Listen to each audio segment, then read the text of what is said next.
भंडारा येथून जवळच असलेल्या अंभोरा रस्त्यावरील सिल्ली या गावात आयुर्वेदिक उपचारांचा वारसा लाभलेला आहे। अनेक वर्षापासून विदर्भातील अनेक जणांनी अस्थिरोगावरील हड्डी जोडण्याच्या उपचारासाठी आयुर्वेदिक उपचारांचा लाभ घेऊन दुरुस्त झाल्याचा इतिहास आहे। तसेच वंशपरंपरागत काही वर्षापासून याच गावातील पांडुरंग खोब्रागडे यांना आयुर्वेदातील अनेक रोगावरील उपचाराने बरेच लोक दुरुस्त होत असल्याने काही शारीरिक विकार बरे होऊन बऱ्याच लोकांना पांडुरंग खोब्रागडे यांच्या उपचारांचा फायदा होत असल्याचे सांगितले जाते। म्हणून यावर्षी देखील 8 जून 2025 रोजी दरवर्षीप्रमाणे यावर्षी सुद्धा मृग नक्षत्राच्या दिवशी अस्थमावरील औषधीचे वाटप सिल्ली येथील दुर्गा मातेच्या मंदिरात करण्यात आले। या दमा उपचारासाठी पीडित रुग्णांनी सकाळी 7 ते सायंकाळी 6 पर्यंतच्या वेळेत दुर्गा मातेच्या मंदिरात या आयुर्वेदिक उपचार पद्धतीचा लाभ घेण्यासाठी मोठी गर्दी केली होती। या औषधी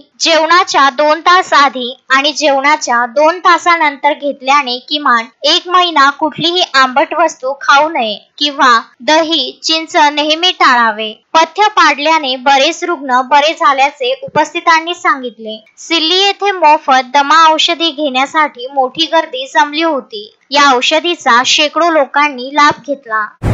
आपण दुर्गा मातेच्या पवित्र मंदिरामध्ये हे दमा ह्या औषध उपचारासाठी आयुर्वेदिक फॉर्म्युला शोधलेला आहे। तर तो तुम्हाला कसं काय गवसणी घातलेला आहे की त्याच्यामुळे बरीच लोकांना आता आजारावर योग्य असा उपचार करता येऊ शकतो? काय झालं की याच्या पहिले आमचे आजोबा, वडील, आई यांना हे सगळे गावात आयुर्वेदिक झाडपत्तीची औषध देत होते। माझ्या वडील आयुर्वेदिक औषध देत होते आणि करोनानंतर लोकांना श्वासाचा त्रास खूप वाढत चालला। म्हणून सगळ्या औषधांचा एक मिश्रण करून आपण 21 प्रकारच्या जडीबुट्ट्या एकत्र करून ही औषध तयार केली। या औषधामुळे या लोकांना फायदा होत आहे।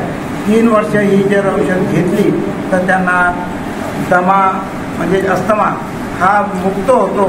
म्हणून या आम्ही औषध मृग नक्षत्राच्या दिवशी नुकत्याच हे औषध म्हणून आम्ही या सगळ्या लोकांना वाटप करतो। सिल्ली ह्या गावाला आयुर्वेदिक औषधासाठी वारसा लाभलाय असं संपूर्ण विदर्भामध्ये परिचित आहे आणि म्हणून सिल्ली या गावामध्ये बरेच लोक यापासून या आजारापासून बरे होत असल्याचा लोक सांगत आहेत। तर याच्यात खरं काय आहे, म्हणजे याचा अनुभव तुम्ही सांगा। आता अनुभव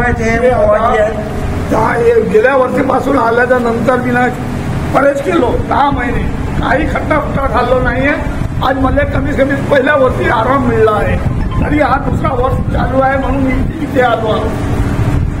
अच्छा, अजून कोणाला मागील वर्षी ज्यांनी लाभ घेतलेला आहे तुमचं काय मत आहे बाजी? पहिले ट्रिप आहे। अच्छा, पहिले वेळ आलेले आहे। अच्छा, याच्यापैकी कोणाला मागच्या वर्षी खाल्लेलं आहे ही औषध। माझ्या अनुभवामुळे मी यावर्षी पण दुसरी वेळ खायला इथे आलेली आहे। माझा दमाचा मला त्रास होता तो कमी झालेला आहे। अच्छा, तुमचं नाव काय? पल्लवी वैद्य। अच्छा, कुठून आले आपण? आम्ही कापसी महालगाव, नागपूर महालगाव। म्हणजे असं खूप लांबून आलेले रुग्ण या ठिकाणी दिसतात आहे। अजून कोणी बाहेरून आलेले रुग्ण? हा बोला, तुमसरवरून आले आपण? अजय कामते, मी तुमसरवरून आलेलो मागच्या वर्षी सुद्धा आलो होतो आणि मला एका वर्षामध्ये पुष्कळ आराम झालेला आहे म्हणून मी दुसऱ्यांदा इथं अजून आलो। मैं भी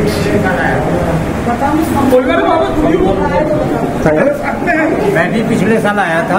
अच्छा, आपका नाम क्या है? देवेंद्र सिंह।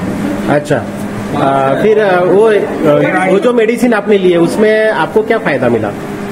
जो मेडिसिन लिया था उसमें मेरे को उतनी फायदा नहीं हुआ, लेकिन इससे थोड़ा सा पिछले साल से थोड़ा सा आराम है। प्रवीण भोंदे, विदर्भ न्यूज, भंडारा।